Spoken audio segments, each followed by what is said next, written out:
त्यामुळे आता भरण्याचा प्रश्न नाही, लोकांनी पैसे भरलेले आहे. परंतु ती अट आता मुख्यमंत्र्यांनी 30 जून 2026 काढून टाकली आहे. त्यामुळे आता बऱ्याच शेतकऱ्यांना या कर्जमाफीचा फायदा होईल.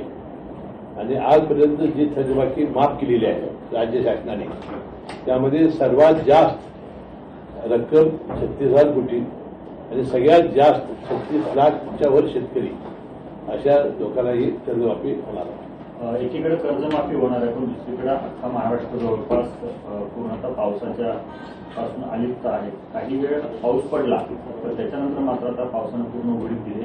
शेतकऱ्यांसाठी चिंतेचा विषय आहे. एकीकडे दिलासा म्हणता येईल आणि दुसरीकडे काय बरं, त्यामध्ये काय आहे की कोकण आणि मुंबई हे दोन भाग जे आहेत तिथं चांगला पाऊस पडला.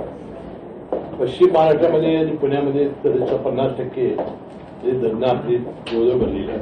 फक्त दुधंगा धरण आपलं सोडलं काळमवाडी, कारण ते गळतीच्या निमित्ताने आपण पाणी सोडलं होतं, तर त्याचं जवळजवळ धरणं ही 50% भरलेली आहे. आता सगळ्यात जास्त परिणाम जो आहे तो आहे मराठवाडा किंवा खानदेश या ठिकाणी पाऊस कमी आहे. आता नवीन जे आता अंदाज आलेले आहेत जुलैच्या एंडपासून आणि ऑगस्टला मुसळधार पाऊस आहे. आता मला आमच्या विभागात विशेषतः पश्चिम महाराष्ट्रामध्ये नद्या आता भरलेल्या आहेत. तर गिरीला पाणी आलेलं आहे, बोरला पाणी आलेलं आहे. यंदाचं जे उसाचं पीक आहे हे निघेल, त्याचा याच्यात काही काळजी करण्याचं कारण नाही. आणि फक्त राहील कुठं कॅनलवरचे जे माळावरची पिकं आहेत ते कॅनलला पाणी थोडं सोडावं लागेल.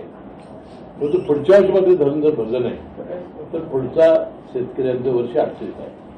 परंतु पांडुरंगाच्या कृपेनं कसल्याही पाऊस पडेल. आजपर्यंत आपल्या विभागाला कधीही पावसानं दगा दिलेला नाही.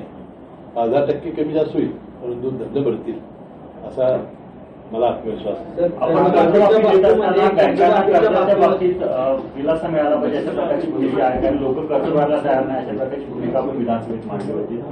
खरं तर जिल्हा बँकेला कशा प्रकारचा मोठा दिलासा म्हणता येईल की खातेदारांना लाभ मिळेल. आपली मगाशी म्हटलं 2 लाख शेतकऱ्यांना लाभ आहे. आणि आमच्या कोल्हापूर जिल्ह्याच्या शेतकरी वैशिष्ट्य आहे की ते नियमित कर्ज भरत होते. आता सुद्धा मी जेव्हा आव्हान केलं किंवा 30 जून 2000 लोकशाही मराठी ऐका, पहा, जागरूक रहा.